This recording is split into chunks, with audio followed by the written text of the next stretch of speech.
from Ola Boxing Gym, Cebu City, ladies and gentlemen, introducing Zigores!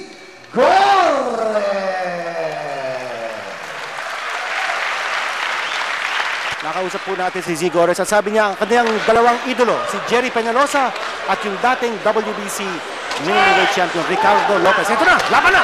Ito, nakita nyo yung pagpasok agad ng kaliwa ni Butchoy. Butchoy, of course, leads with the right. He is the southpaw. Ayun, pumasok agad yung kanyang kanan sa mukha ni Distar, the jab. Importante, no, that he is able to connect on the jab. Kasi isa sa mga tutunan natin, pagka tumama yung jab yan, yun ang pinakamagandang chance mo kinito to be able to measure, no, yung opponent mo, yung distance that you want. Exactly.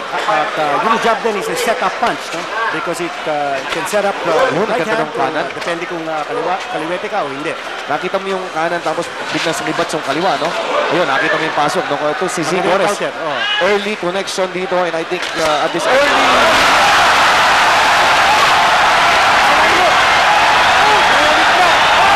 Just a basic, hindi alam kung ano tumama sa kanya. A basic one-two combination.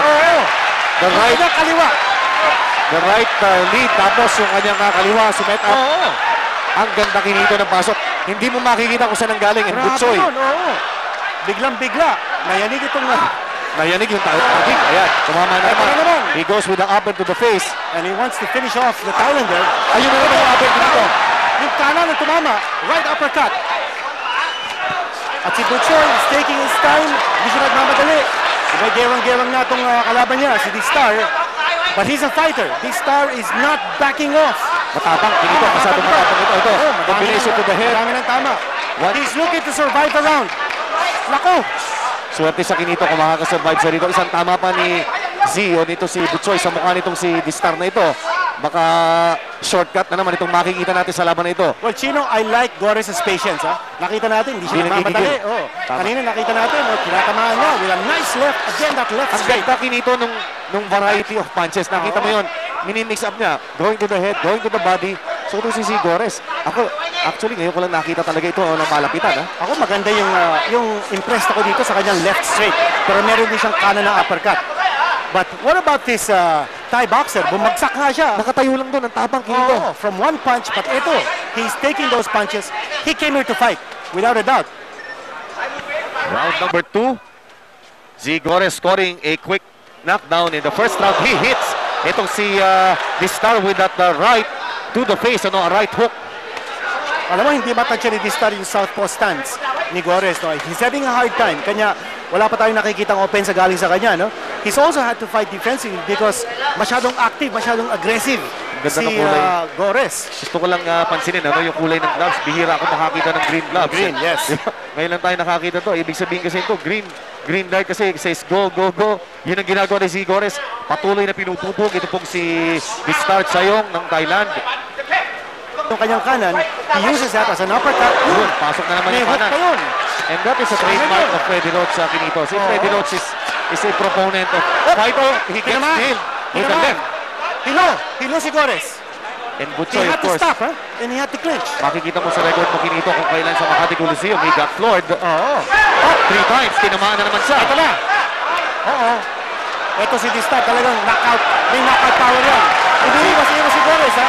Hilo si Gores, mga kaibigan. He better clinch.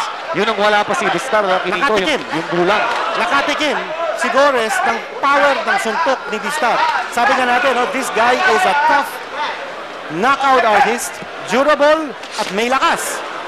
Ang problema ni Z, iniiwanan niya yung mukha yung kanan niya, bukas pagka bumibitaw siya ng kombinasyon ngayon. Po si Distar, but another fighter has been tagged and almost went down. Yan po si Zigores. So kung titignan natin itong round na ito, excellent combination to end this round. 1, 2, 3 combination. Ito si Distar on the receiving end. Pero ang tibay kinito. I have seen durable fighters, but this guy, hindi lang durable, sobrang pantapang, walang pakialam Hindi siya nagbaback off at hindi din humahawak. Hindi. Hindi nagkiklinch. Hindi umaakap. Ito si body barrages. Yun, nakapit na naman kinito. But Zigores again gets nailed. Kulang lang sa kanya yung kailangan sunod-sunod na nangyari. Minsan parang tumitigil siya sa gitna ng combination niya. But again, that variety, that combination, nakikita mo yun. Straight, the upper, the hook. Galing dito kay Zigores. Impressive dito. sa ating first 3 rounds, although he got nailed with that strong left galing dito kay Distar in the second round. I still have to see him throw a nice right. Ito si Distar. We need to throw a nice right against a southpaw. Yun, tumatama na ang kanan. And Butchoy left open yung kanyang left side. At eksakto ko sa kanan ni Distar. Kaya si Distar ngayon ang umaatake. He is pressing the attack.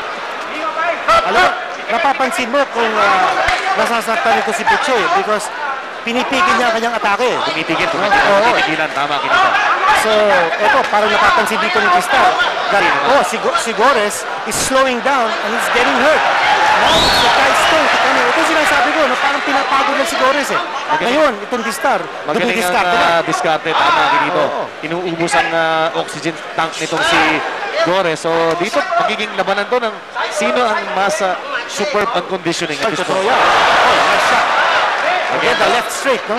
Maganda yung left straight niya. Pero he needs to get in a combination, Kinito. Yung apple niya, alam ko iba to sa kanya. Tama yun, Gino, no? Yung palagay ko is playing now in the mind. Tinamaan na naman yung ikaliwat kanan na yun. Tinamaan na naman si Butchoy. And Butchoy got staggered again. Bukas pag umaatake. Yun. Alam mo, magaling mag-counter itong Islander. There, he's connected with a series of blows. And Gores looking at his corner. That's not a good sign. Tingnan niya kanyang cornerman.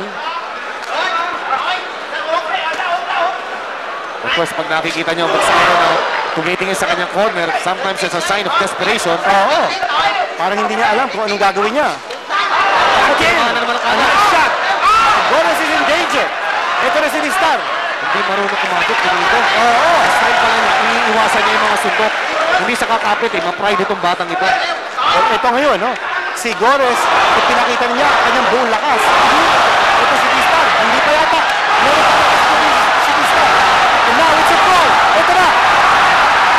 Distar, on his heels. Grabe yung second hit itong si Butchoy dito. Yung second hit, kahiyaan natin ito. That's a push na. That's a push. That's not That's not a knockdown. Hindi po knockdown yun. Referee Roger Moring with a bad call. Hindi knockdown yun. Hindi knockdown yun. But he misses. Butchoy now fighting from afar, Kinito. Ayan, bulas na naman yan. Mag-goodbye na itong si Distar na nakikita ko na nakababa na yung kamay. And he's really tiring out. Naghahanap na ito ng pagkakataon na makakuha. I think it's a matter of time ba. Pakita si Distar. Wala na masyadong opensa. And Butchoy has 45 seconds and he's taking his sweet time to send this baby home. This is a tough customer. Pero palagay ko, kulay na din ang lakas ni Distar. Ito, mapapansin nyo, the last 3 rounds ang pace. That was a shot to the jaw. This guy's got an iron jaw. Happy po. I have to give him Kinito a minute for Janet. Janet stands by this one. Kailangan tingin mo naman, Kinito. Nakakaawa. Well, lumalaban si Distar. Pero bumabag na sila sa he cannot stop his fight. Although tinitingnan na siya na mabuti ni referee Roger Moring. Pero hindi, Kinito talagang ibang klase po. Ginagawang vitamins yung mga suntok ni Siguro. Walang duda sa... Ako! Ganda ng tatama na yun. Ito na. I think this could be it. Pero ayaw talaga Kinito sa boxer has taken some at iniiwas-iwasan na lang ni Butchoy si Distar. But what a fight this was. Gores is going to win this on a unanimous decision. But hey, hats off to Distar. Winner by unanimous decision,